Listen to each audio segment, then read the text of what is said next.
Billionaire CEO mocked and divorced his wife for being barren, unaware she was pregnant with his quadruplets. Now he regrets. You are defective, Emily. A broken vessel. 3 years, and you couldn't give me one single heir. You are a waste of my time, my name, and my legacy. Those were the last words Elias Peterson said to his wife before he handed her divorce papers in front of his entire board of directors. Emily didn't cry. She didn't scream. She didn't beg him to reconsider. She just looked at him with something in her eyes he couldn't understand back then. It was pity. 6 years later, Elias Peterson stood in the lobby of the Grandview Hotel, preparing for the biggest tech acquisition of his career. He was adjusting his cufflinks when the elevator doors opened. And there she was, Emily, but she wasn't alone. 4 children surrounded her. 2 boys and 2 girls, all of them around 6 years old. All of them with the same striking features. The same jawline, the same piercing gray eyes, and the same unmistakable Peterson pride. Emily hadn't come to find him. She hadn't come to reveal anything. She was simply there for a real estate conference on the floor above his. But fate had other plans. The barren woman was holding a full house. And Elias Peterson realized he had folded the winning hand 6 years too early. Before we continue, if you enjoy stories about satisfying karma, satisfying revenge, and powerful women rising from the ashes, do me a favor. Hit that subscribe button and tap the notification bell so you never miss another tale. Trust me, you're going to want to see how this one ends. Now, let's go back to where it all began. The Peterson Industries headquarters stood like a monument to cold ambition in the heart of San Francisco. 47 floors of glass and steel, reflecting the morning sun like a blade waiting to cut. Inside, on the top floor, the executive boardroom was filled with 12 of the most powerful men and women in tech. They had gathered for what they believed would be a quarterly review. They had no idea they were about to witness an execution.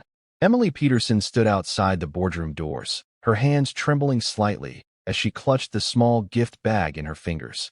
Inside was a custom-made tie clip, platinum, engraved with their wedding date. Today marked their 3rd anniversary, and despite everything, despite the cold silences, despite the separate bedrooms, despite the way Elias looked through her like she was made of dirt, she still believed in them. She still believed that the man she married was somewhere inside the stranger he had become. She had spent 3 hours that morning preparing his favorite breakfast. He had left before she finished. She had called his assistant to schedule a dinner reservation. His assistant had laughed, then apologized, saying Mr. Peterson's calendar was completely blocked for personal matters. Emily didn't know that the personal matter was her. Or rather, the removal of her. She pushed open the boardroom doors with a hopeful smile. The room fell silent.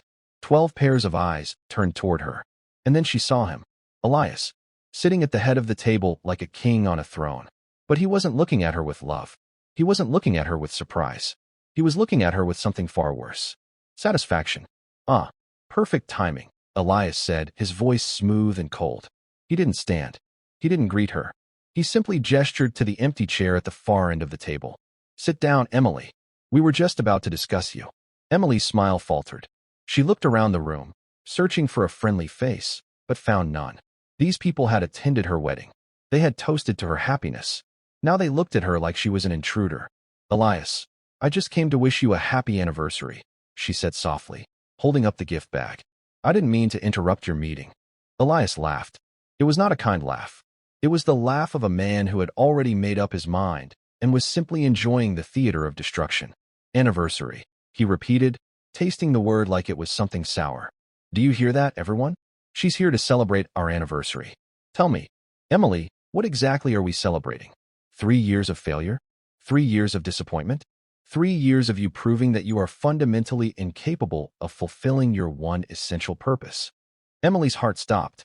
The gift bag slipped from her fingers and hit the floor with a soft thud. She opened her mouth to speak, but no words came out. This couldn't be happening. Not here. Not like this. I have been patient, Elias continued, standing now, buttoning his suit jacket with deliberate slowness. I have been more than patient. I gave you the best doctors, the best treatments, the best of everything. And what did you give me in return? Nothing. Absolutely nothing. Elias, please, Emily whispered, her voice cracking. Can we talk about this privately? Whatever is wrong, we can work through it together. There is nothing to work through. Elias picked up a manila folder from the table and walked toward her. Each step echoed in the silent room like a countdown to devastation. I had my legal team draw these up last week. Divorce papers. You'll sign them today. He dropped the folder at her feet. It landed next to the gift bag, next to the platinum tie clip she had spent weeks designing. Emily stared at the folder like it was a living thing. A snake coiled and ready to strike. You're divorcing me, she said, the words feeling foreign on her tongue. Because I haven't gotten pregnant? I'm divorcing you because you're defective, Elias replied without hesitation. A barren woman has no place in the Peterson legacy. My family has built an empire that spans 3 generations. I will not be the one to let it die because I chose a wife whose body couldn't perform its most basic function. The board members shifted uncomfortably in their seats, but no one spoke. No one defended her.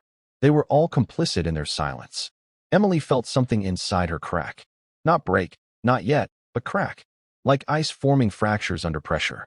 I am not defective, she said, her voice low but steady. I am your wife. I have loved you. I have supported you and given you everything I have. Everything except what matters, Elias shot back. My mother warned me about you. She said you came from nothing, and that nothing is exactly what you would produce. I should have listened. The mention of Lucille Peterson sent a fresh wave of pain through Emily's chest. Her mother-in-law had despised her from the moment they met, treating her like a temporary inconvenience that would eventually be discarded. And now, it seemed, Lucille's prophecy was being fulfilled. Sign the papers, Emily, Elias said, his tone final. Take the settlement. It's generous, far more than you deserve. And then disappear. Quietly. I don't want a scandal. I don't want drama. I just want you gone. Emily looked at the folder on the floor. Then she looked at her husband, the man she had vowed to love forever. The man who had once looked at her like she was the only woman in the world. That man was gone. Maybe he had never existed. Maybe she had only ever loved a mask. Something shifted in her expression. The pain was still there, but something else joined it. Something Elias didn't recognize because he had never seen it in her before. It was resolve. Emily bent down and picked up the folder. She opened it slowly, scanning the pages with an eerie calm. Then she closed it and tucked it under her arm. I'll sign your papers, she said quietly. But not because you told me to. Because I finally see you for who you really are. And I refuse to waste another moment of my life with a man who measures human worth by function. She turned to leave, then paused at the door. When she looked back, her eyes met his, and for just a moment, Elias felt something he couldn't name. Unease. Doubt. A whisper of warning. You call me defective, Emily said softly. You call me barren. You call me worthless. Remember those words, Elias. Remember them well. Because one day, you're going to choke on them. She walked out without looking back. The boardroom door closed behind her with a soft click that somehow sounded like a gunshot. Elias stood frozen for a long moment, staring at the door. Then he shook himself, adjusted his tie, and turned back to his board members with a tight smile. Well, that's handled, he said briskly. Now, let's move on to the quarterly projections. The meeting continued as if nothing had happened. As if a woman's heart hadn't just been shattered on the imported marble floor. As if a marriage hadn't just been murdered in cold blood. But somewhere in the back of his mind, in a place Elias refused to acknowledge, those final words echoed. Remember them well. Because one day, you're going to choke on them. He pushed the thought away. Emily was nobody. She came from nothing, and she would return to nothing. By this time next year, he wouldn't even remember her face. At least, that's what he told himself. Emily made it to the parking garage before her legs gave out. She collapsed against her car, sliding down the driver's side door until she was sitting on the cold concrete. The divorce papers clutched against her chest like a wound she was trying to hold closed. She didn't cry. Not yet. The pain was too big for tears. It filled her completely, leaving no room for anything else. Not breath. Not thought. Not hope. 3 years. 3 years of trying. 3 years of hormone injections and fertility treatments and surgical procedures and disappointments. 3 years of watching the pregnancy tests come back negative and feeling like her body was betraying her. 3 years of Elias's growing coldness, his mother's cutting remarks, the whispers of the household staff who looked at her with pity. And now this, thrown away like garbage. Humiliated in front of people who would spread the story across every cocktail party in San Francisco by nightfall. She didn't know how long she sat there. Long enough for the concrete to leach the warmth from her body. Long enough for the parking garage lights to flicker on as evening approached. long enough for the shock to fade and the reality to set in. She was alone, truly alone. She had no family to call. Her parents had died in a car accident during her senior year of college. She had no siblings, no close relatives, no safety net. Elias had been her world, and he had just set that world on fire. Finally, Emily pulled herself to her feet. Her legs were shaky, but they held. She opened her car door and sat behind the wheel, staring at nothing for a long moment. Then she pulled out her phone and called the one person she had left. Hello. The voice on the other end was warm and worried. Maya Chun had been Emily's roommate in college, her maid of honor, and her only true friend.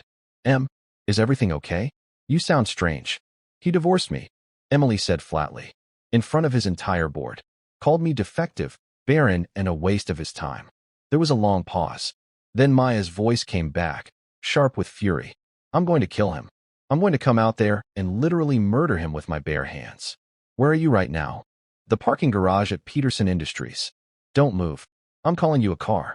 You're coming straight to my place. Do not go back to that house. Do not talk to anyone. Just wait for the car and come to me. Maya, I don't know what to do, Emily whispered. And finally, the tears came. They streamed down her face in hot rivers, dropping onto the divorce papers in her lap. I gave him everything. I loved him so much. How could he do this to me? Because he's a monster, Maya said firmly. And you're better off without him. I know it doesn't feel that way right now, but you are. He never deserved you, Em. Not for one single day. Emily didn't believe her. In that moment, sitting in that cold parking garage with her life in ruins around her, she couldn't imagine ever feeling anything but this crushing devastation. But she would. Oh, she would. The car Maya sent arrived 20 minutes later. Emily drove her own car to Maya's apartment in Oakland, following the driver on autopilot, barely aware of the traffic around her. When she finally pulled into Maya's parking spot and walked up to the third-floor apartment, her friend was waiting in the doorway with open arms.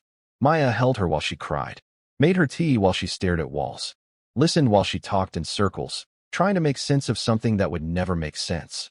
And when Emily finally fell into an exhausted sleep on Maya's couch, Maya sat beside her and stroked her hair and made silent promises of vengeance.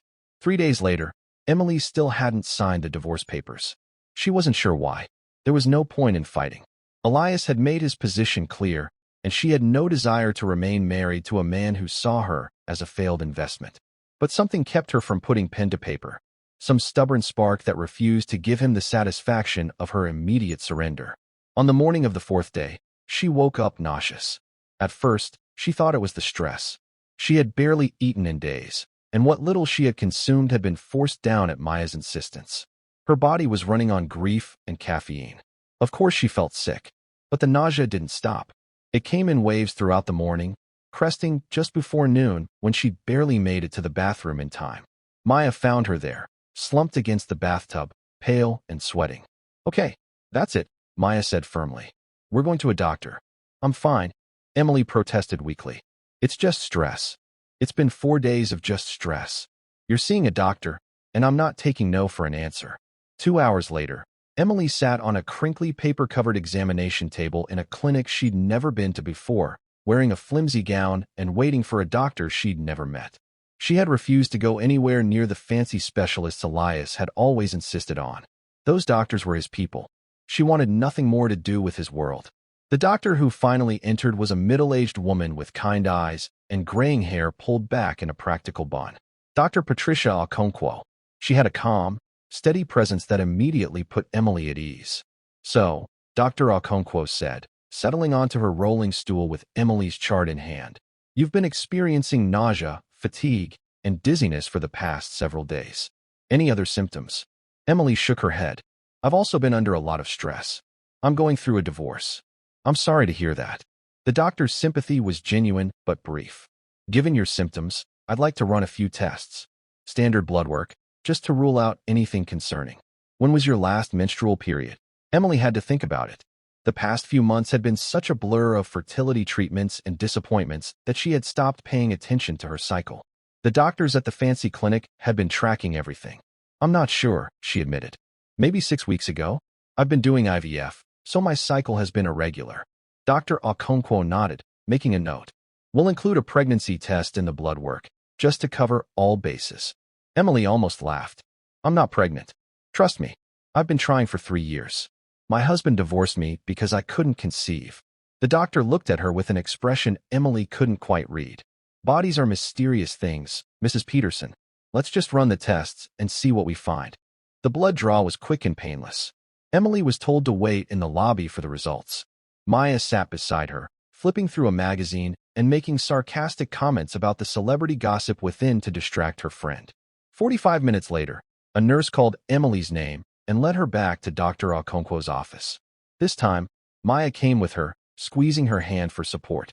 The doctor was sitting behind her desk, Emily's test results on the screen before her. When she looked up, there was something in her eyes that made Emily's heart stutter. Mrs. Peterson, Dr. Okonkwo said carefully, I have some news that's going to come as quite a shock. Emily gripped Maya's hand tighter. What is it? What's wrong with me? Nothing is wrong with you. The doctor paused, seemed to gather herself, and then spoke the words that would change everything. You're pregnant. And based on your hormone levels, I'd like to do an ultrasound to confirm, but I believe you're carrying multiples. The room tilted. Emily heard Maya gasp beside her, felt her friend's grip tighten to the point of pain, but she couldn't respond. She couldn't move. She couldn't breathe. That's impossible, she finally whispered. I've been trying for 3 years. Every test came back negative. Every treatment failed. I can't be pregnant. Your HCG levels suggest otherwise. Dr. Okonkwo stood and gestured toward the door. Let's do that ultrasound and see exactly what we're dealing with. The walk to the ultrasound room felt like a dream. Emily lay on the table, her shirt pulled up, cold gel spreading across her stomach, and watched the monitor with terrified hope. The image was grainy at first, shapes and shadows that meant nothing to her untrained eye. But Dr. Okonkwo knew exactly what she was looking for. She moved the wand slowly, methodically, and then stopped. There, she said softly, pointing at the screen. Do you see those 4 distinct shapes? Those are embryos. 4 of them. 4. Emily stared at the screen. 4 tiny flickers of light, nestled inside her body like secrets waiting to be told. 4 lives that had taken root despite every doctor's prediction, every failed treatment, every cruel word about her defective body. Quadruplets, she breathed. I'm having quadruplets. You are. Dr. Okonkwo smiled gently. It's rare, especially after fertility treatments. But it does happen. Your body was simply on its own timeline. Maya burst into tears. Oh my God, Em. Oh my God. But Emily didn't cry. She stared at those 4 flickering lights and felt something shift inside her. Something fundamental. Something permanent. Elias had called her barren. He had called her defective. He had thrown her away like garbage because he believed she could never give him what he wanted. And here, growing inside her, was proof that he was wrong. Proof that she was enough. Proof that she had always been enough. She wasn't going to tell him. The thought arrived fully formed, as clear and sharp as a diamond. She wasn't going to tell Elias Peterson about these children. He had forfeited his right to know.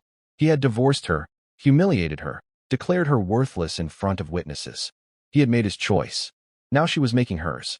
Dr. Okonkwo, Emily said slowly, her hand resting on her still flat stomach. What do I need to do to have a healthy pregnancy? The doctor began explaining prenatal care, nutrition, rest, follow-up appointments. Emily listened to every word, absorbing information like a sponge. These babies were going to be healthy. They were going to be loved. They were going to know that their mother fought for them with everything she had. And their father? Their father was going to spend the rest of his life not knowing what he had lost. That night, Emily signed the divorce papers. She took nothing. Not the settlement money. Not the house. Not the jewelry or the cars or any of the things Elias had surrounded her with during their marriage. She wanted nothing from him. Nothing that he could hold over her. Nothing that he could use to claim any part of her future. When the papers were filed and the divorce was finalized, Emily Thompson, no longer Emily Peterson, packed a single suitcase and boarded a plane to Chicago. She had a small amount of money in a personal account that Elias had never known about, savings from before their marriage that she had kept as a security blanket. It wasn't much, but it was enough to start over. Before you continue watching, let me ask you something. Have you ever been underestimated? Have you ever been written off by someone who should have believed in you? Drop a comment below and tell me about it. And if you want to see what happens when Elias realizes the magnitude of his mistake, make sure you like this video and subscribe to the channel. The best part of this story is yet to come. The first year in Chicago was brutal.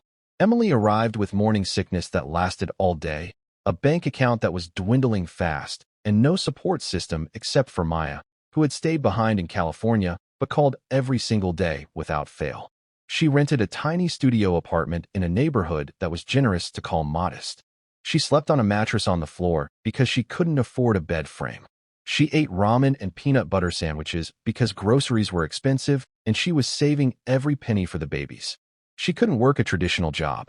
Her pregnancy was high risk from the start, and the doctor had warned her about excessive stress and physical exertion.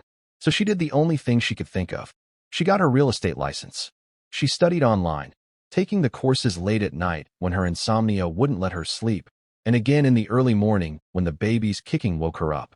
She took the exam when she was 6 months pregnant, her belly so large that she could barely fit behind the testing desk. She passed on the first try. Her first sale was a small condo in a developing neighborhood. Her commission was barely enough to cover 2 months of rent. But it was a start. It was proof that she could do this, that she could build something from nothing. The babies came early, as multiples often do. 34 weeks. Emily was terrified, alone in the delivery room except for the medical team, wishing desperately that she had someone's hand to hold. But she pushed through the fear just like she had pushed through everything else. Caleb came first, then Julian, then Sophia, and finally, little Thea, the smallest of the 4, who had to spend an extra 2 weeks in the NICU before she was strong enough to come home. Emily named them without any input from anyone. She had considered giving them her maiden name, Thompson, but in the end, she decided on something different, something that belonged only to them. She gave them her grandmother's surname, Mitchell, a name with no ties to Elias, no connection to the Peterson Empire, no shadows of the past. Caleb Mitchell, Julian Mitchell, Sophia Mitchell, and Thea Mitchell. Her children, her miracles, and her reason for everything. The first months with 4 infants were a blur of sleepless nights, endless feedings, and moments of sheer panic when Emily was convinced she couldn't do it. How was she supposed to care for 4 babies alone? How was she supposed to keep them fed, keep them safe, keep them healthy when she could barely keep herself upright? But she did it. Minute by minute, hour by hour, day by day. She learned to feed 2 babies at once while the other 2 slept. She learned to function on 3 hours of sleep broken into 45-minute intervals. She learned to carry 2 car seats at a time, one in each hand, her arms developing muscles she never knew she had. And somewhere in the chaos, she kept working. She took calls while nursing. She answered emails while rocking cribs. She showed properties with a quadruple stroller that barely fit through doorways and clients who looked at her like she was insane. Some of those clients became her biggest supporters. A young couple who had struggled with infertility themselves and saw something kindred in her exhausted eyes. An elderly widow who reminded Emily of her grandmother and became a surrogate grandparent to the children. A business investor who was so impressed by her determination that he referred her to everyone he knew. By the time the quadruplets were 18 months old, Emily had closed enough deals to move out of the studio apartment and into a modest 2-bedroom house. It wasn't much, but it was theirs. The children shared one room with 2 sets of bunk cribs.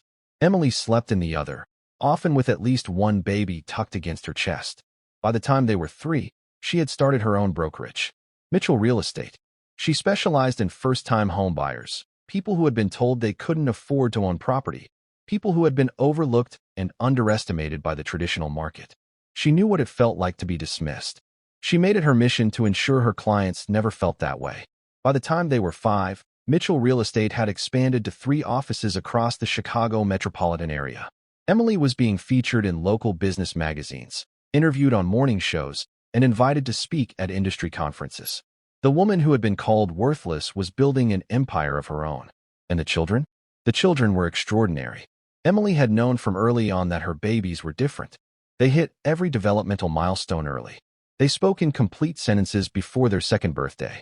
They taught themselves to read by watching educational programs and asking endless questions. But it was more than intelligence. It was the way they worked together. The 4 of them operated like a single unit with 4 bodies. They had their own language, their own signals, their own shorthand that no outsider could decipher. They looked out for each other with a ferocity that sometimes startled Emily. When one was sad, the other 3 surrounded them with comfort. When one was threatened, the other 3 rose up in defense. Caleb was the leader, the firstborn by 12 minutes. He took his role as oldest brother seriously. He was protective, thoughtful, always thinking 3 steps ahead.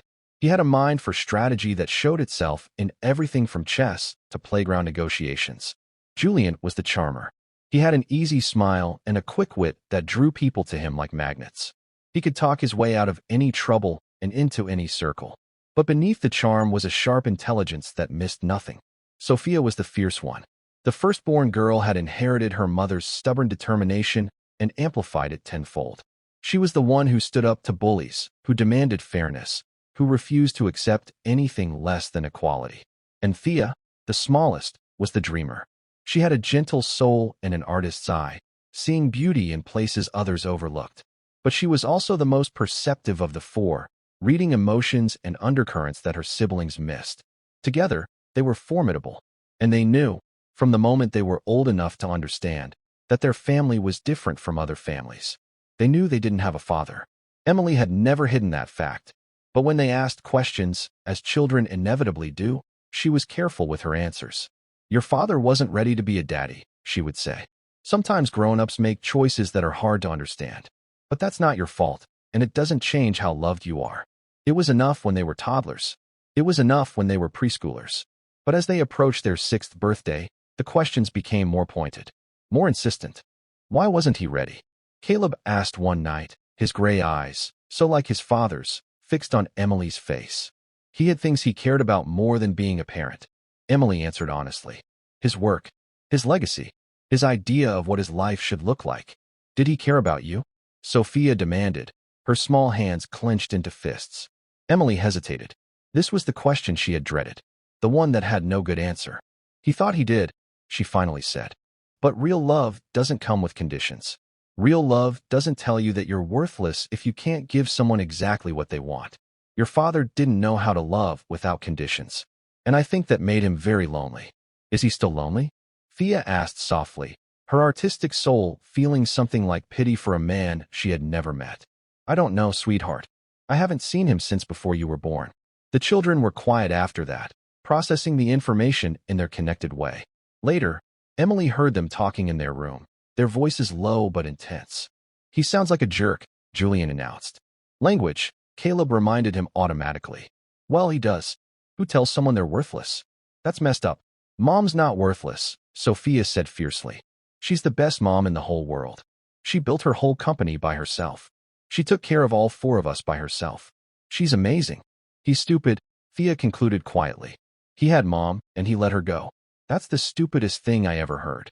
The next morning, the children presented Emily with a handmade card. It was covered in crayon drawings of their family, for children surrounding a central figure with wild curly hair and a big smile. At the top, in Caleb's careful handwriting, it said, "Best mom ever. We don't need anyone else." Emily cried for an hour. 6 years passed. 6 years since the divorce. 6 years since Emily had last seen Elias Peterson, and 6 years since she had transformed from a broken woman in a parking garage to a real estate mogul with a growing empire and 4 extraordinary children. She thought about him sometimes, usually late at night, when the children were asleep and the house was quiet, and the memories crept in like uninvited guests. She wondered if he ever regretted it, if he ever lay awake replaying that boardroom scene, realizing how cruel he had been. Probably not, she decided. Men like Elias didn't have regrets. They had justifications. He had probably convinced himself that discarding her was the right decision, that she really was defective, that any failure was her fault and not his. He would be remarried by now, she assumed, to some perfect society bride who came from old money and had a documented history of fertility in her family tree. They probably had children, a boy, at least, to carry on the precious Peterson name. Elias was probably sitting in his mansion right now, smug in the knowledge that he had made the right choice by throwing away his first wife like yesterday's newspaper. The thought used to hurt. Now it just made her laugh. If only he knew. If only he had any idea what he had thrown away. But Emily had no intention of telling him. She had built a life without him, a beautiful, full, complete life. Her children were happy.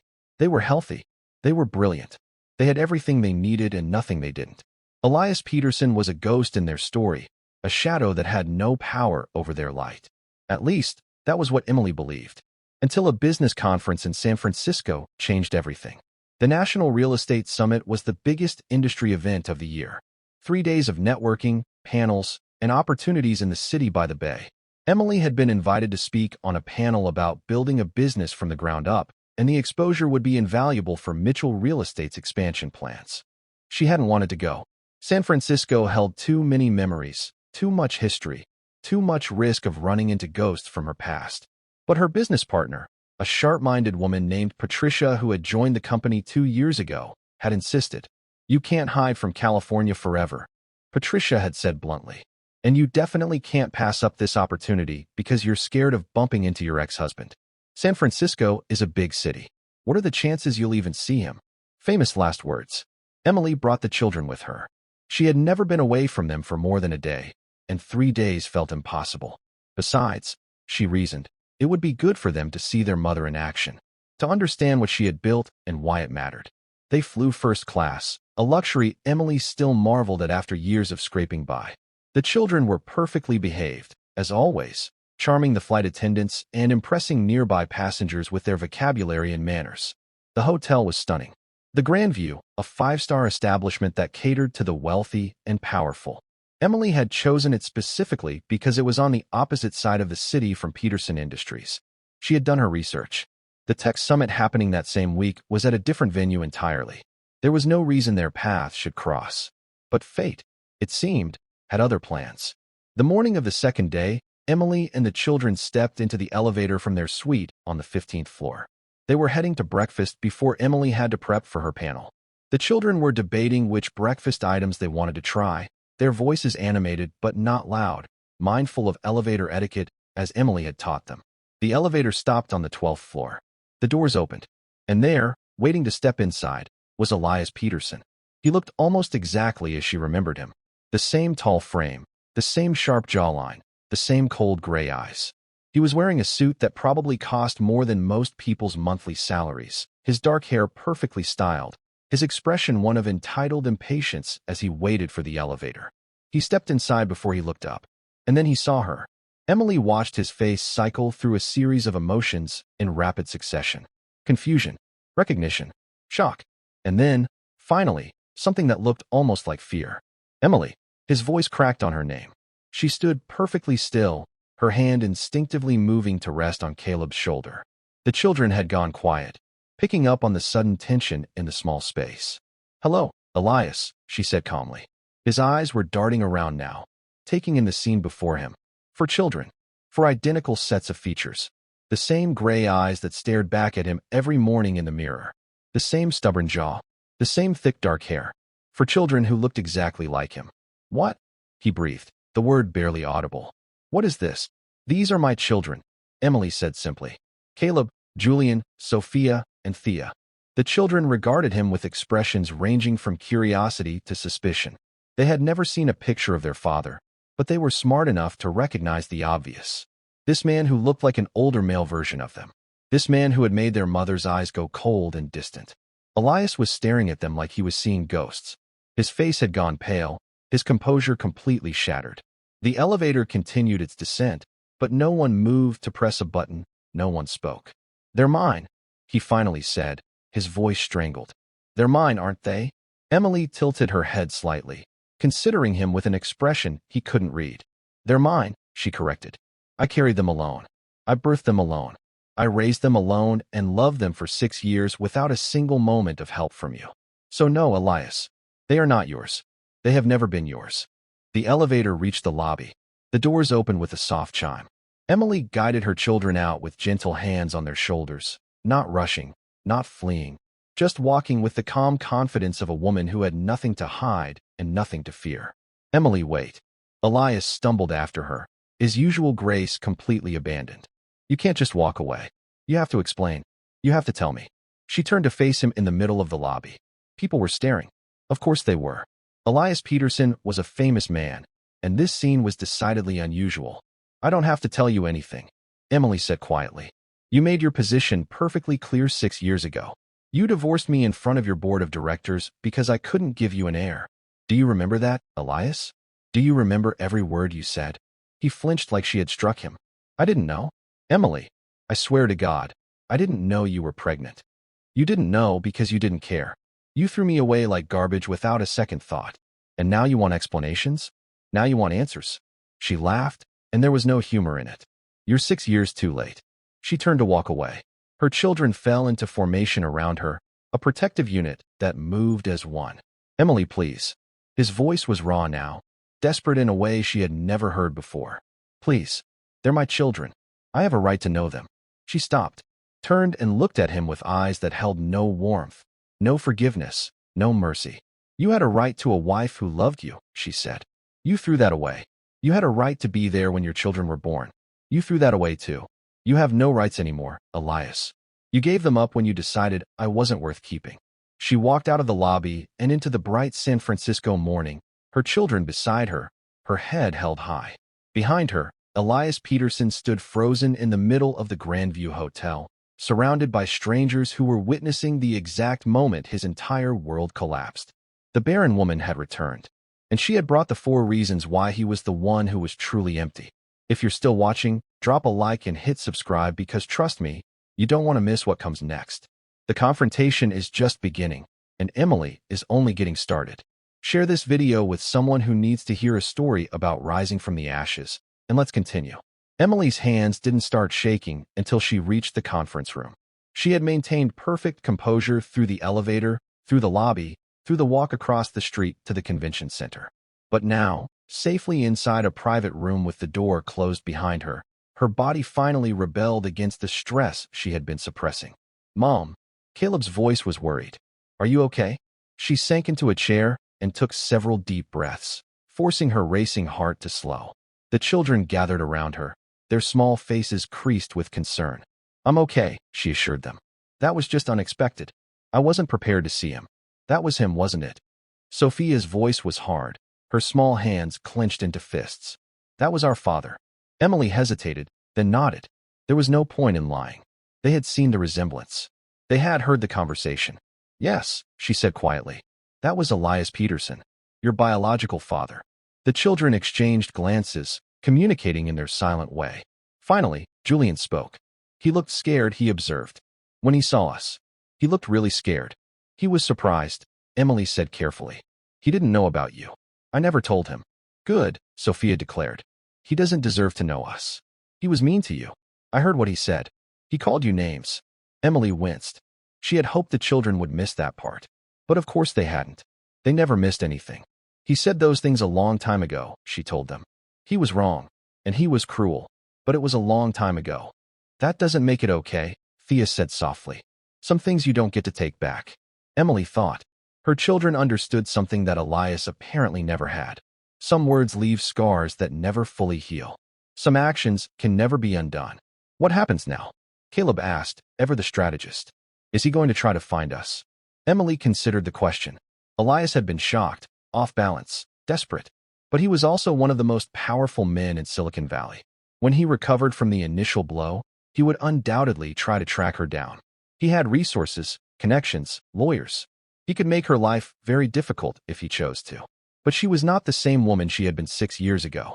She had resources of her own now, connections of her own, and a fierce determination to protect her children that Elias could not begin to match. He might try, she told Caleb honestly, but that doesn't mean he'll succeed.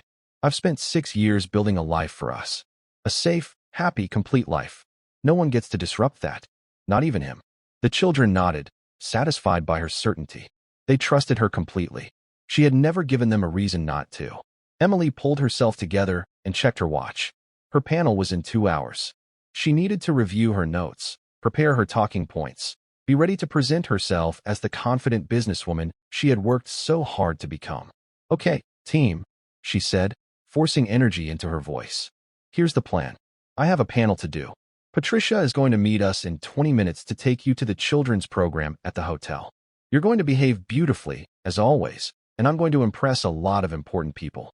And later, we're going to have dinner somewhere fancy, and we're going to celebrate the fact that we are exactly where we're supposed to be. What if he shows up again? Julian asked. Then we handle it the way we handle everything. Together, calmly, and without letting anyone shake our confidence. She looked at each of her children in turn. You are Mitchell's. You are brilliant, you are strong, and you are loved. Nothing that man says or does changes that. Understood, understood, they chorused. She hugged each of them, drawing strength from their small bodies, their fierce loyalty, their unwavering love. Then she straightened her blazer, checked her reflection in her phone camera, and prepared to face whatever came next. She had survived Elias Peterson once. She would survive him again. But she had no idea just how determined he was going to be. Elias stood in the hotel lobby for a full 5 minutes after Emily walked out. His legs had stopped working. His brain had stopped working. Everything he thought he knew about his life had just been detonated. 4 children. He had 4 children. They were 6 years old, which meant Emily had been pregnant when he divorced her. She had been carrying his heirs, his legacy, his future, and he had called her barren. He had called her defective. He had thrown her away like garbage while his children grew inside her. The realization hit him like a physical blow. He staggered to a nearby couch and collapsed onto it, his head in his hands. A passing hotel employee asked if he needed assistance. He waved them away without looking up. Emily had known. She must have found out after the divorce. And instead of telling him, instead of coming back, instead of demanding what she was owed, she had simply disappeared. She had raised 4 children alone. She had built a life without him. And she had never said a word. Part of him, the arrogant part that had dominated his personality for so long, was furious. How dare she keep his children from him? They were Petersons. They belonged to his legacy, his family, his dynasty. She had no right to hide them, to rename them, to pretend he didn't exist. But another part of him, a quieter part that had been slowly growing over the past 6 years, knew exactly why she had done it. He remembered the words he had spoken in that boardroom. He remembered the look on her face as he destroyed her. He remembered his own cruelty, his own callousness, his own complete lack of empathy. Why would she have come back? What possible reason would she have had to trust him with her children when he had proven himself utterly unworthy of trust? He pulled out his phone and dialed his assistant. "Clear my schedule," he said tersely. "Everything for the next 3 days. I don't care what needs to be rescheduled. And get me everything you can find on Emily Thompson. She goes by Emily Mitchell now. I want a full background, current address, business holdings, everything." "Is everything all right, sir?" His assistant sounded concerned. Elias never canceled meetings. He never sounded like this. "Just do it," he snapped and hung up.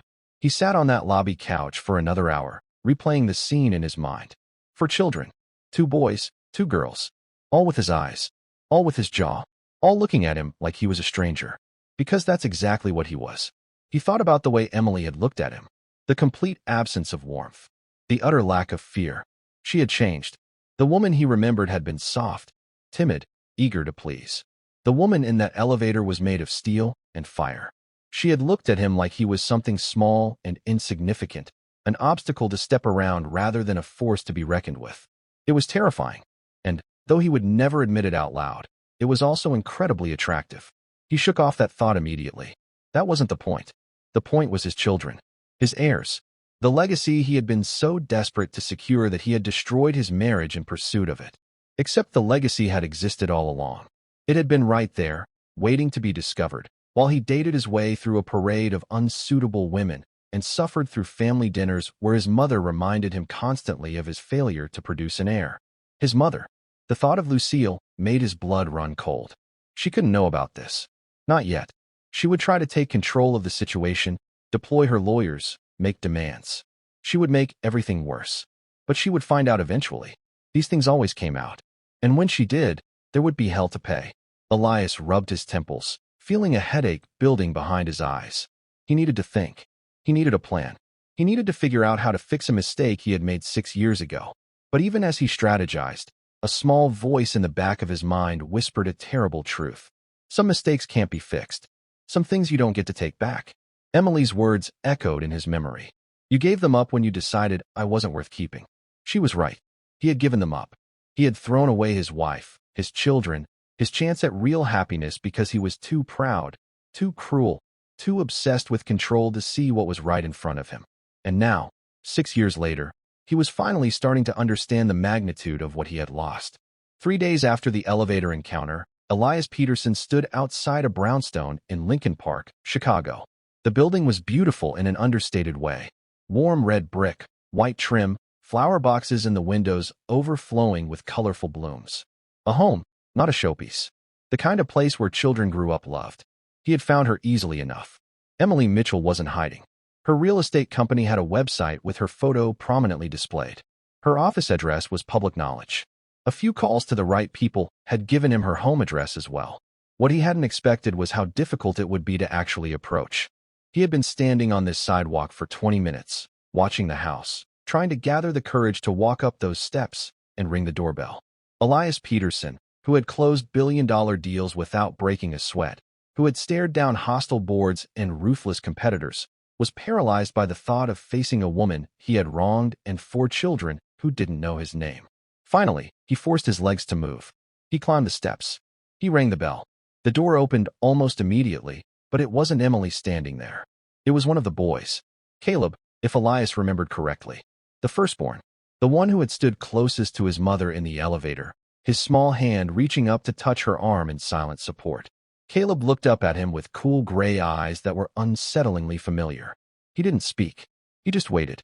"Hello," Elias said, his voice coming out rougher than he intended. "I'm looking for your mother. Is she home?"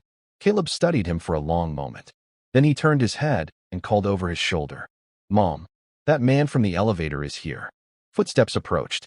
Emily appeared in the doorway, her expression shifting from curiosity to cold recognition when she saw who it was. She was dressed casually today, jeans and a simple blouse, her hair pulled back in a ponytail. She looked younger like this, softer, but her eyes were just as hard as they had been in San Francisco. "How did you find my house?" she asked flatly. "I have resources," Elias admitted. "Emily, please. I just want to talk. And I just wanted a husband who didn't humiliate me in front of his employees. We don't always get what we want." She started to close the door. Elias stuck his foot in the gap, a desperate move that surprised them both. "5 minutes," he said quickly. "Give me 5 minutes.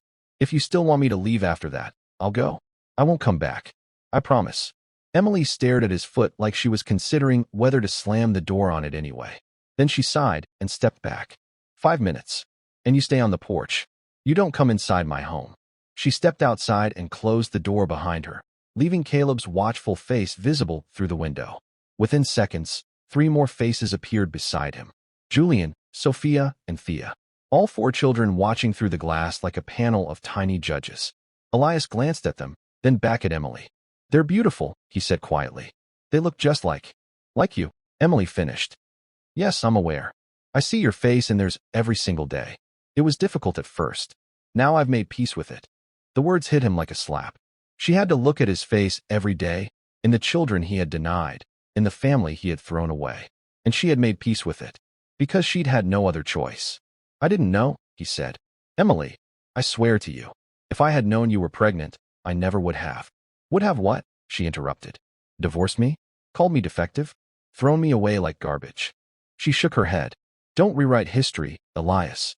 You did exactly what you wanted to do. You discarded a woman you considered worthless. The fact that I was carrying your children doesn't change what kind of man you were in that moment." "I've changed," he insisted. "These past 6 years, I've had a lot of time to think about what I did, how I treated you. I know I was wrong. And yet you only showed up now because you found out about them." Emily gestured toward the window where the children watched. "You didn't come to apologize 6 years ago.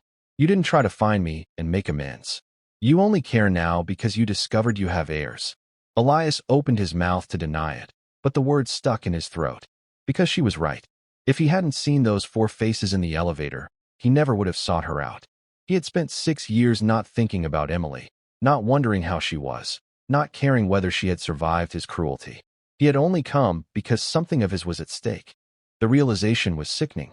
"I want to know them," he said finally. "I know I don't deserve it. I know I have no right to ask. But they're my children, Emily.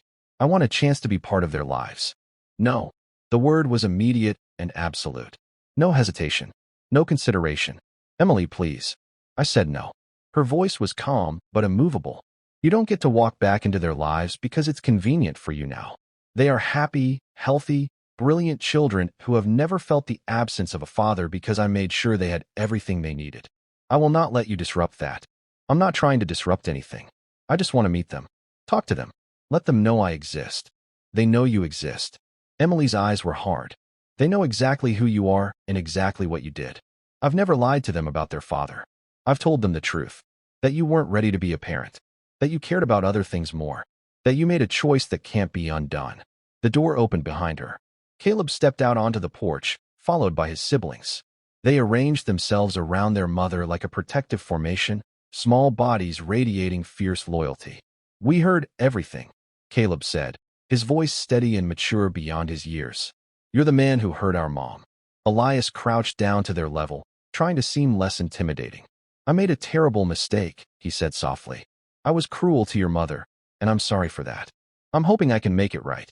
"You called her defective," Sophia spoke up, her small face fierce with anger. "You said she was broken. You said she was worthless. That's what Mom told you." "Mom didn't tell us those words," Julian said. "We looked you up online. There were articles about your divorce. People wrote about what you said." Elias felt the blood drain from his face. Of course there were articles. The business press had covered his divorce with gleeful detail. The humiliating boardroom scene had been leaked by someone present, probably someone who had resented his arrogance. His cruelty to Emily was a matter of public record, and his children had read every word. "I was a different person then," he tried. "I was angry and proud, and I said things I didn't mean." "If you didn't mean them, why did you say them?" Thea asked softly. It was a simple question, but it cut straight to the heart of the matter. Elias had no answer. Because the truth was, he had meant those words when he said them. He had genuinely believed Emily was defective, worthless, a waste of his time. He had believed it with complete conviction. It was only later, much later, that he had begun to question himself. "I was wrong," he said finally. "I was completely, utterly wrong.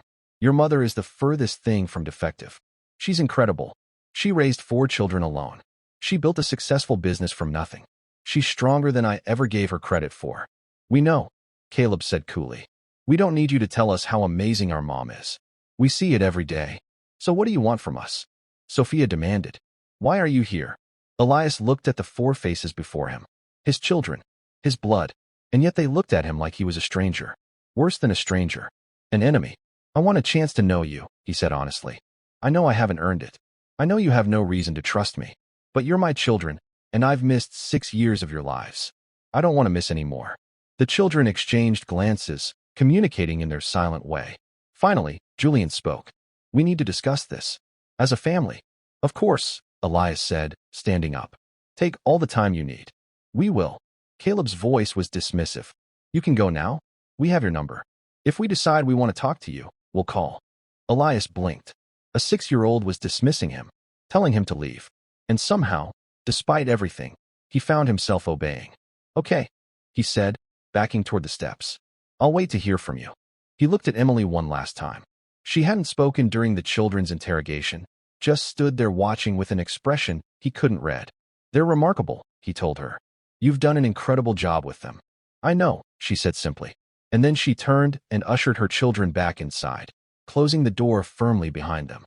Elias stood on the sidewalk for a long moment, staring at the closed door. He had come here hoping to establish some kind of connection. Instead, he had been weighed, measured, and found wanting by 4 6-year-olds. It should have been humiliating, and it was. But it was also something else. It was clarifying. These children were not going to be impressed by his money or his name or his power. They had their mother's values, not his. They cared about character, about integrity, about how people treated each other. All the things he had failed at so spectacularly. If he wanted to be part of their lives, he was going to have to become a different man, a better man, the kind of man who deserved children like these. For the first time in his life, Elias Peterson wasn't sure he was up to the challenge. Inside the brownstone, Emily watched through the window as Elias finally walked away. Her heart was pounding, but she kept her expression calm for the children's sake. "Are you okay, Mom?" Thea asked, slipping her small hand into Emily's. "I'm fine, sweetheart." Emily squeezed her daughter's hand gently. "That was just unexpected. I didn't think he would come all the way to Chicago." "He's persistent," Caleb observed, his tone disapproving. "That's probably how he built his company. He doesn't take no for an answer." "He's going to have to learn," Sophia declared. "We don't want him in our lives. We're perfectly fine without him." Emily looked at her fierce daughter and felt a surge of love and worry in equal measure. Sophia was so protective, so quick to anger on behalf of those she loved. It was a wonderful quality, but it could also lead to pain if she didn't learn to balance it with compassion. "What do you think, Julian?" Emily asked her most perceptive son. Julian was quiet for a moment, his brow furrowed in thought. "I think he was telling the truth," he said finally. "He really does want to know us." He seemed sad and scared. Sad and scared doesn't excuse what he did, Sophia argued. I didn't say it did. I just said that's what I observed. What about you, Thea? Emily turned to her youngest, the dreamer, the one who felt things most deeply.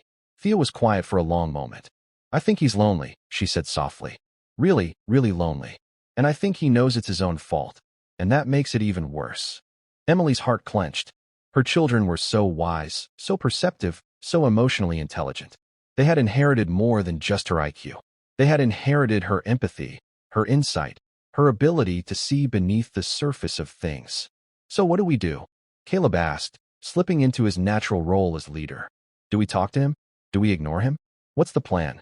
Emily considered the question carefully. Part of her wanted to shut Elias out completely, to protect her children from any possibility of hurt. But another part of her recognized that this decision wasn't entirely hers to make. I think, she said slowly, that we wait and see what he does next.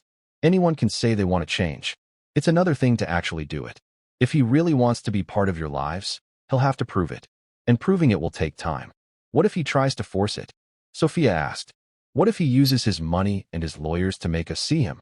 Then we'll deal with that if it happens. But I don't think it will. Emily thought about the look on Elias's face when the children had confronted him. The shock, the shame, the dawning realization that he was completely out of his depth. I think he understands that he can't buy or bully his way into this family. It wouldn't work, and he knows it. The children nodded, satisfied for now. They drifted off to their respective activities. Homework, reading, art projects. The normal rhythms of their life resuming after the interruption. Emily remained at the window a moment longer, watching the empty street where Elias had stood. She had handled that well, she thought. She had been calm, firm, protective. She hadn't let him manipulate her or guilt her into anything. But deep down, in a place she didn't like to examine too closely, something was stirring. Something that felt dangerously like hope. She pushed it away firmly. Elias Peterson had destroyed her hope once. She would not give him the chance to do it again. If you're invested in this story, take a moment right now to hit that like button. It helps more than you know. And if you haven't already subscribed to Love Tales by Mr. Grayson, what are you waiting for? Click subscribe and join the family. Now, let's see what Elias's mother has planned. Lucille Peterson had always believed that problems could be solved with the right application of money and pressure. It was a philosophy that had served her well for 7 decades. When her husband's business partners tried to push him out, she had applied pressure until they backed down. When her son's first serious girlfriend had been deemed unsuitable, she had applied money until the girl disappeared. When social rivals had tried to exclude her from important circles, she had applied both until doors opened and heads bowed. So when Elias called her with the news about Emily and the quadruplets, Lucille saw it as simply another problem to be solved. Quadruplets, she repeated, her voice sharp with disbelief. You're telling me that pathetic little mouse you divorced was pregnant with 4 of your children, and she never said a word? She didn't know when I divorced her, Elias said wearily. He was sitting in his hotel room in Chicago, exhausted from his encounter with his children. She must have found out right after. And then she just left. Started over with your heirs, Lucille snapped. Elias, this is unacceptable. Those children belong to this family. They carry the Peterson blood. They cannot be raised by some nobody real estate agent in Chicago. She's not a nobody, mother. She's built quite an impressive business. I don't care if she's built the Taj Mahal. Those are Peterson children. They should be here, with us, being raised properly. Not in some middle-class brownstone learning middle-class values. Elias rubbed his temples. He had known his mother would react this way. It was why he had hesitated to tell her. But she had connections everywhere, and it was only a matter of time before she heard through other channels. Better she heard it from him. Emily isn't going to just hand them over, he said. She made that very clear. And the children themselves seem to have no interest in me or our family. No interest. Lucille laughed harshly. They're 6 years old. They don't get to have interests. They do what they're told. They're not like normal 6-year-olds, mother. They're incredibly intelligent, and they've been raised to think for themselves. Then they need to be re-educated. Lucille's tone was final. Don't worry, Elias. I'll handle this. I'll fly to Chicago tomorrow and speak with Emily myself. Woman to woman. I'm sure we can come to an arrangement. Mother, I really don't think that's a good idea. Nonsense. I know how to handle people like her. She's from nothing. She has nothing. And when she understands what she's up against, she'll cooperate. Everyone has a price. I just need to find hers. She hung up before Elias could protest further. He stared at his phone with a sinking feeling in his stomach. His mother was about to make everything infinitely worse. 2 days later, Lucille Peterson's private car pulled up in front of Emily's brownstone. The driver opened the door, and Lucille emerged like a queen descending upon enemy territory. She was impeccably dressed in a cream-colored suit, pearls at her throat and ears, her silver hair swept up in an elegant chignon. She surveyed the brownstone with barely concealed disdain. So this was where her grandchildren lived. This ordinary house on this ordinary street in this ordinary city. It was insulting. She climbed the steps and rang the doorbell.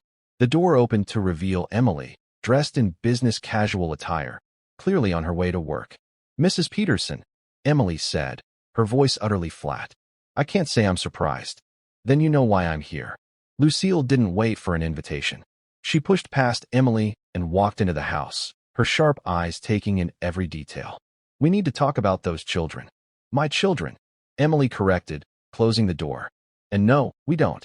Lucille turned to face her, a condescending smile on her carefully made-up face. "Emily, dear, let's not play games.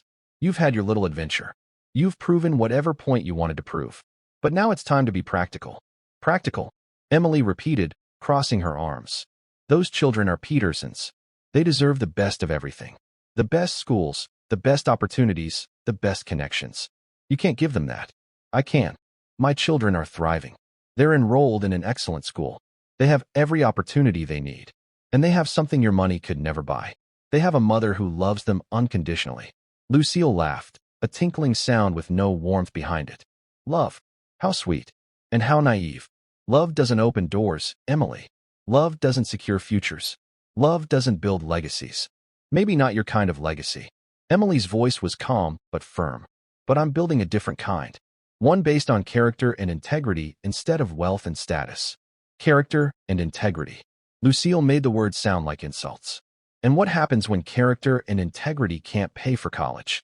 What happens when your little real estate business fails and you can't put food on the table?" "My little real estate business generated $12 million in revenue last year," Emily said coolly. "And it's growing by 30% annually. I can provide for my children just fine." Lucille's eyes narrowed. She hadn't expected that.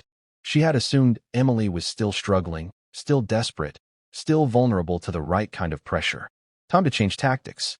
I'm prepared to offer you a substantial sum," Lucille said, reaching into her designer handbag and withdrawing a checkbook. "Consider it compensation for your years of service to the family. $5 million. In exchange, you'll grant Elias full custody of the children and remove yourself from their lives entirely." Emily stared at her. For a long moment, she said nothing. Then she laughed. It was not a polite laugh. It was a laugh of genuine, incredulous amusement. "You're trying to buy my children," she said. "You actually came here thinking you could write a check and I would just hand them over." $10 million, Lucille said, her jaw tight with irritation. "That's my final offer. Take it and walk away with more money than you've ever dreamed of, or refuse and face the full force of the Peterson family's legal resources." "Is that a threat, Mrs. Peterson?" "It's a reality. We have lawyers on retainer who specialize in destroying people like you. By the time we're done, you won't have a business, you won't have a reputation, and you certainly won't have those children." Emily's expression didn't change, but she reached into her pocket and withdrew her phone. She held it up, the screen facing Lucille. "This conversation has been recorded," she said calmly. "From the moment you walked in the door. Your bribery attempts, your threats, your offer to buy my children like they were commodities. It's all documented." Lucille's face went white. "You can't do that. Recording someone without their consent is illegal. Actually, Illinois is a one-party consent state. Look it up. I only need my own consent to record a conversation I'm part of." Emily slipped the phone back into her pocket. "Now, here's what's going to happen. You're going to leave my house. You're going to get on your private plane and fly back to California. And you're going to stay out of my life and my children's lives permanently. And if I don't, then this recording goes to every media outlet in the country. I'm sure they'd love to hear about how the Peterson family matriarch tried to buy her grandchildren from their mother. That should do wonders for your social standing." Lucille's mouth opened and closed. For once in her life, she had no comeback, no leverage, no power. "You've changed," she finally said, her voice bitter. "You used to be so meek, so desperate to please. I used to be married to your son.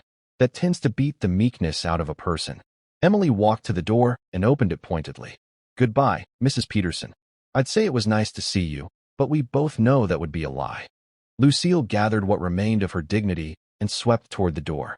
At the threshold, she paused and looked back. This isn't over, she hissed. Those children will be Petersons whether you like it or not. They'll never be Petersons, Emily replied evenly. They're Mitchells, and they always will be. She closed the door in Lucille's face. That night, Emily sent the recording to Elias. No message, no explanation, just the audio file. Let him hear for himself exactly what kind of woman his mother was. Let him understand where his cruelty had come from. Elias listened to the recording 3 times. Each time, he felt more sick. His mother's contempt for Emily. Her casual assumption that children could be purchased. Her threats of legal destruction. It was all so familiar. It was exactly how she had taught him to view the world. He called Emily immediately.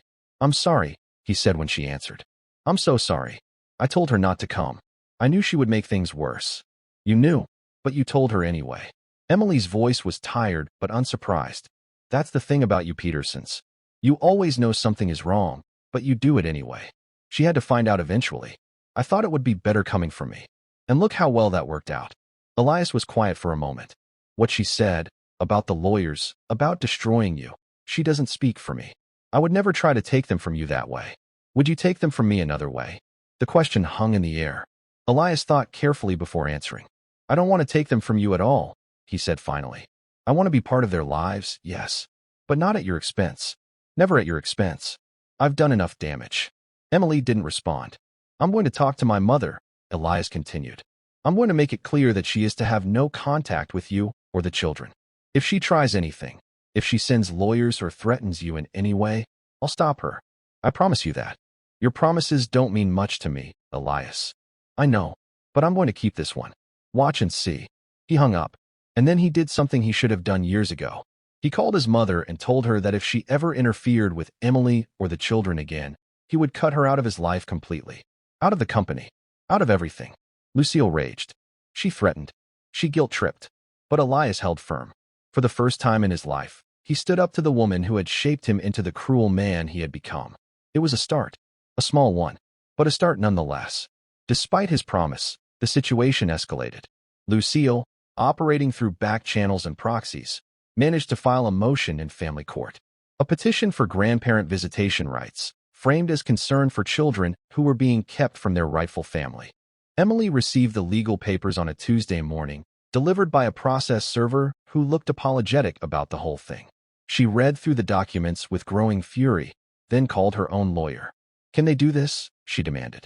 Can they force me to let that woman near my children? Grandparent visitation rights are tricky, her lawyer explained. In some cases, courts do grant them, especially when there's an established relationship. But in this case, there's no relationship at all. The children have never met their grandmother. And given the recording you have of her attempting to bribe you, I think we have a very strong case for denying the petition. What about Elias? Is he part of this? His name isn't on the filing. It appears to be solely from Lucille Peterson. Emily took a deep breath. This was going to be a fight.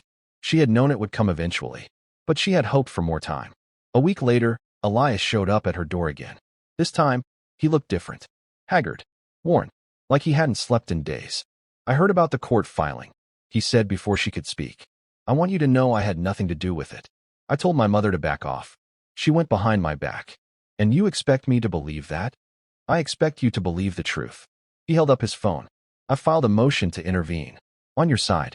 I'm asking the court to deny my mother's petition. I've also submitted a statement about her attempt to bribe you. It's all on record.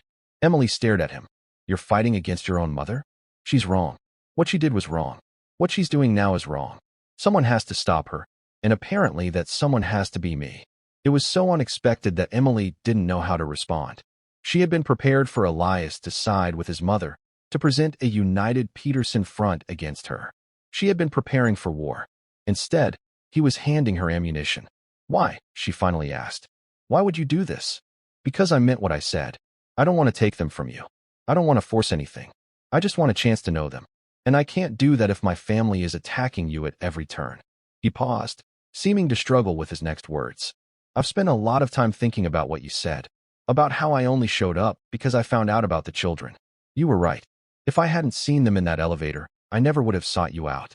I would have gone on with my life, never knowing, never caring. And now I care. Not just about them, but also about you. He held up his hands quickly. I'm not trying to start anything. I know I have no right. But I can't pretend that seeing you again, seeing what you've built, seeing who you've become, hasn't affected me. You're remarkable, Emily. I was too blind and arrogant to see it before. I see it now. Emily didn't know what to say to that. Part of her wanted to believe him. Part of her wanted to throw his words back in his face. Part of her just wanted him to go away so she could think. I need to consider all of this, she said finally. The legal situation. Your involvement. Everything. Take all the time you need. I'm not going anywhere. He turned to leave, then paused. There's one more thing. I'm stepping down from the company. Emily's eyebrows shot up. What? I'm resigning as CEO. It's been announced to the board already. I'll stay on in an advisory capacity during the transition, but after that, I'm done. Elias, that company is your life. Your legacy. That's exactly the problem. He smiled sadly. I made that company my whole life. I sacrificed everything for it. My marriage, my family, and my humanity. And for what? Another $1 billion? Another magazine cover? I'm 36 years old, Emily. I have more money than I could spend in 10 lifetimes. And I am utterly, completely alone. He looked at her with eyes that held something she had never seen in him before. Vulnerability. I don't want to die alone. I don't want to die having never known my children. I don't want my legacy to be buildings and bank accounts. I want it to be relationships. Real ones. The kind I've never been able to maintain. Stepping down from your company won't automatically fix everything. I know, but it's a start. It proves I'm serious. It shows that I'm willing to give up the thing I valued most in order to make room for something I should have valued all along. He walked away before she could respond. Emily stood in her doorway for a long time after he left, thinking about everything he had said. The cynical part of her, the part that had been forged in the fire of his cruelty, insisted that this was just another manipulation. A more sophisticated one, but a manipulation nonetheless. But another part of her, a part she had tried very hard to silence, whispered something different. What if he means it? What if people really can change? What if the man who destroyed you is finally learning how to be human? She didn't have answers. She didn't know if she ever would. All she knew was that the situation had become far more complicated than she had ever anticipated. And right now, on a related note, I want to ask you something. Do you think Elias deserves a second chance? Or has he done too much damage to ever be forgiven? Drop your answer in the comments below. I read every single one. And if you're enjoying this story, make sure to share it with a friend who loves tales of redemption and karma. Now, let's see how this all unfolds. Elias rented a house in Chicago. A modest one, by his standards. A 3-bedroom craftsman about a mile from Emily's brownstone.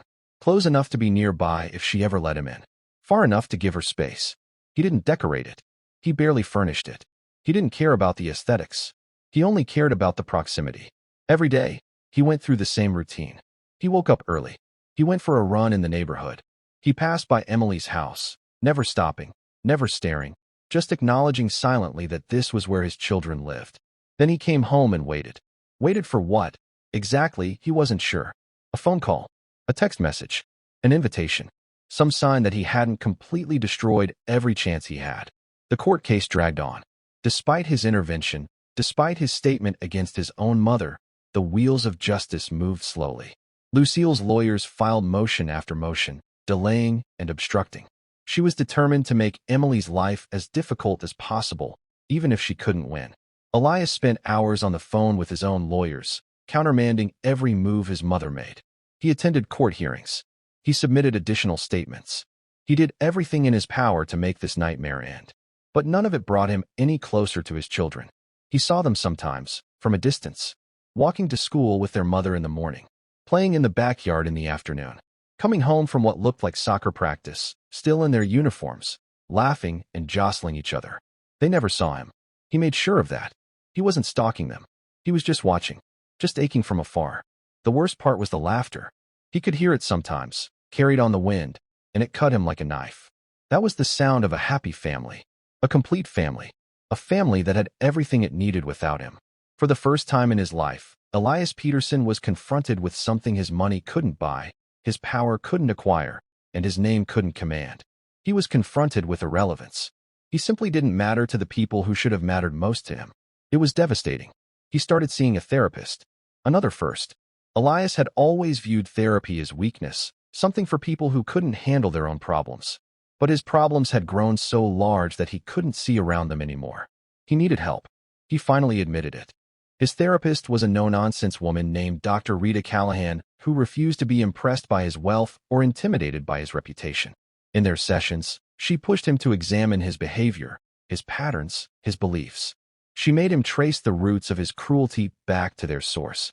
His mother, of course, but also his father, a cold and distant man who had valued Elias only for his potential as an heir, and his grandfather, who had built the Peterson empire on ruthlessness and viewed compassion as weakness. Generations of emotional dysfunction, passed down like a genetic defect. You were raised to see people as tools, Dr. Callahan told him during one session. Assets to be acquired or liabilities to be discarded. Your wife wasn't a person to you. She was a breeding instrument. When she failed to perform her function, you disposed of her. That's a harsh way to put it. It's an accurate way to put it. You're not going to make progress until you stop softening the truth. You treated your wife like livestock, Elias. You evaluated her worth based on her reproductive capacity. That's not just cruel. It's dehumanizing. He couldn't argue with that. He couldn't argue with any of it. Every session left him feeling raw and exposed, like a wound that was being cleaned before it could heal. But slowly, something began to shift. The arrogance that had defined him for so long started to loosen its grip. The certainty that he was always right, that his way was the only way, began to crumble. In its place grew something unfamiliar. Humility. He learned to sit with discomfort instead of lashing out. He learned to apologize without expectation of forgiveness. He learned to value people for who they were, not what they could do for him. It was like learning to walk again. Every step was shaky. Every new behavior felt awkward and forced. But he kept going, because the alternative was remaining the man who had destroyed his marriage and abandoned his children. And that man, he finally understood, was not someone worth being. Months passed. The legal case was finally resolved in Emily's favor. Lucille's petition was denied. The judge had been unimpressed by a grandmother who had never met her grandchildren and whose first contact with their mother had involved bribery and threats. Elias celebrated by sending Emily a brief text. "Congratulations on the ruling. You deserve this victory." She didn't respond. He didn't expect her to, but he kept the phone nearby anyway, just in case. Spring turned to summer. Elias had been in Chicago for almost a year now. He had made no progress with Emily or the children. He had done nothing but wait and watch and work on himself. It was the hardest year of his life. And then, one evening, his phone rang. It was Caleb. "Mr. Peterson," the boy said, his voice formal and precise. "We've been discussing your situation. We've decided we'd like to meet with you." Elias's heart nearly stopped. "You would?" "Yes. Tomorrow, if you're available. There's a park near our school. We'll meet you there at 4 o'clock. Our mother has agreed to allow it, but she'll be watching from a distance. Those are our conditions." "I accept. Completely. Whatever you want." "Good. We'll see you tomorrow." The line went dead. Elias stared at his phone, hardly daring to believe what had just happened. His children wanted to meet him. After almost a year of nothing, they wanted to give him a chance. He barely slept that night. He was at the park by 3, sitting on a bench, trying not to look too eager. At exactly 4 o'clock, he saw them approaching. For small figures walking with purpose, their mother 100 yards behind, watching but not intervening. They sat on the bench across from him, for pairs of gray eyes studying him with unnerving intensity. "Thank you for coming," Elias said. "Thank you for waiting," Caleb replied. "We've been watching you this year. We know you've been walking past our house. We know you've been going to therapy. We know you stepped down from your company and fought against your mother in court. You know a lot. We do our research." Julian almost smiled. "We get that from Mom. We're not ready to call you Dad," Sophia said bluntly. "We might never be ready for that, but we're willing to get to know you. Slowly. On our terms. I'll take whatever you're willing to give." "Why?" Thea asked softly. "Why do you want to know us so badly? You lived without us for 6 years. You could just go back to your life." Elias considered the question carefully. These children deserved honesty, not platitudes. "Because I made a terrible mistake," he said. "The worst mistake of my life. I threw away your mother, and in doing so, I threw away all of you. I've spent the past year trying to understand why I did that, and I think I finally do. I was raised to believe that power and legacy were more important than people. That love was a weakness. That vulnerability was a failure. I was wrong about all of it. He looked at each of them in turn. Your mother is the strongest person I've ever known. She didn't need my money or my name. She built something real, something meaningful, all on her own. And she raised 4 incredible children who are smarter and more emotionally intelligent than I was at 30. I don't deserve to be part of your lives. I know that. But I'm asking anyway, because the alternative is spending the rest of my life knowing that I was too proud to try. The children exchanged glances, communicating in their silent way. Finally, Caleb nodded. We'll start with 1 meeting a week, he said. Here, in the park, supervised by Mom. We'll talk, get to know each other, see how it goes. That sounds perfect. There are rules. Sophia held up her fingers, counting off. No gifts. We're not going to be bought. No talking bad about Mom, ever. No trying to make us choose between you and her. And no promises you can't keep. Agreed to all of it. Good. Thea smiled just a little. Then we'll see you next week, Mr. Peterson. They stood and walked back to their mother, who gathered them close and looked across the park at Elias. Their eyes met. She nodded once, a small acknowledgement. Then she turned and led her children home. Elias sat on that park bench until the sun went down, letting the reality sink in. He had been given a chance. A small, fragile one, but a chance nonetheless.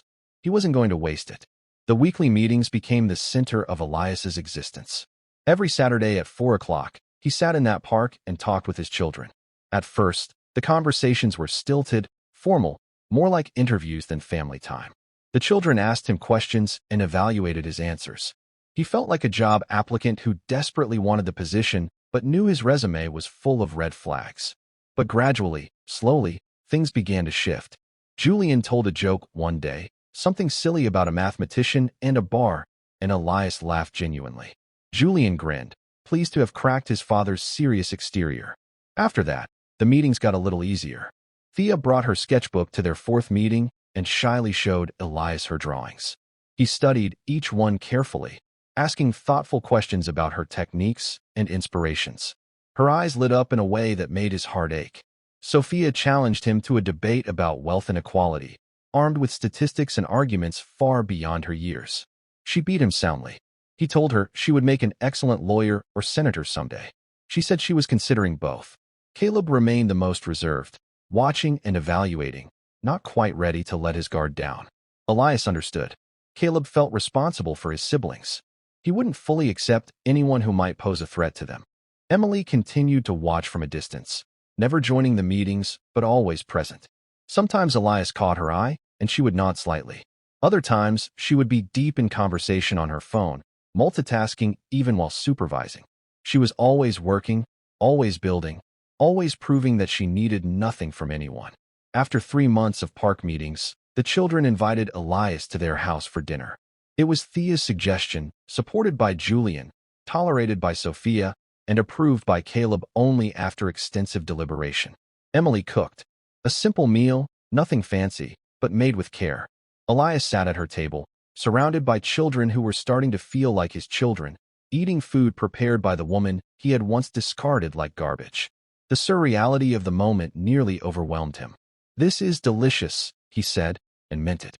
"It's just pasta," Emily replied, but there was a hint of a smile at the corner of her mouth. After dinner, the children showed him their rooms. Julian's organized chaos of books and projects. Thea's walls covered in artwork. Sophia's debate trophies and political posters. Caleb's chess sets and strategy games. Each space a window into a personality he was only beginning to understand. When it was time to leave, Elias stood on the porch, reluctant to go back to his empty rental house. "Thank you," he said to Emily, "for allowing this, for letting me in, even a little." The children made the decision. I just supported it. Still, you could have refused. You had every right to refuse. She was quiet for a moment. They needed to know their father. Not the monster from the stories, but the real person, whoever that is. They needed to make their own judgments. And what are those judgments? So far, she almost smiled. They think you're a work in progress, which is probably the most generous assessment you've ever received. He laughed, surprised. That's fair. Just don't screw it up. The warmth faded from her voice, replaced by steel. If you hurt them, if you disappoint them, if you make promises you don't keep, I will cut you out of their lives so fast it'll make your head spin. This is their choice, but I am still their mother. Protecting them is my job. I understand. And I won't screw it up. See that you don't." She went back inside. He walked home under a canopy of stars, feeling more hopeful than he had in years. The seasons changed. Fall brought school events, parent-teacher conferences that Emily attended alone, but which she reported on to Elias afterward. A school play in which Thea had a small speaking role. A chess tournament where Caleb took second place. A science fair where Julian's renewable energy project won honorable mention. Elias attended from the back row, not wanting to intrude, but present. Always present. Afterward, the children would find him and share their excitement or disappointment. He learned to celebrate their victories and comfort their losses. He learned to be a parent, one awkward moment at a time. Winter brought holidays. The first Christmas was strange. Elias didn't know the family's traditions, didn't know what gifts to buy, didn't know how to participate without overstepping. He ended up spending Christmas Day alone in his rental house, watching old movies and trying not to feel sorry for himself. But on December 26th, the children showed up at his door with leftovers and a handmade card. "Your family now," Thea said simply. "Families don't spend holidays alone." He cried after they left. For the first time in decades, Elias Peterson wept with something other than frustration or rage. He wept with gratitude. Spring brought Little League. All 4 children had joined a recreational soccer league. Caleb and Julian on one team, Sophia and Thea on another. Games every Saturday morning, rain or shine. Elias asked Emily if he could attend. She studied him for a long moment. "Sidelines only," she said, "and no coaching from the stands. These are supposed to be fun, not competitive. Sidelines only. I promise." So he stood on the sidelines, cheering like any other parent, watching his children run and kick and occasionally trip over their own feet. Sophia scored a goal and looked directly at him, grinning. Julian made a spectacular save and pumped his fist in Elias's direction. Small moments of connection that meant everything. After one game, Caleb approached him while the others were getting orange slices.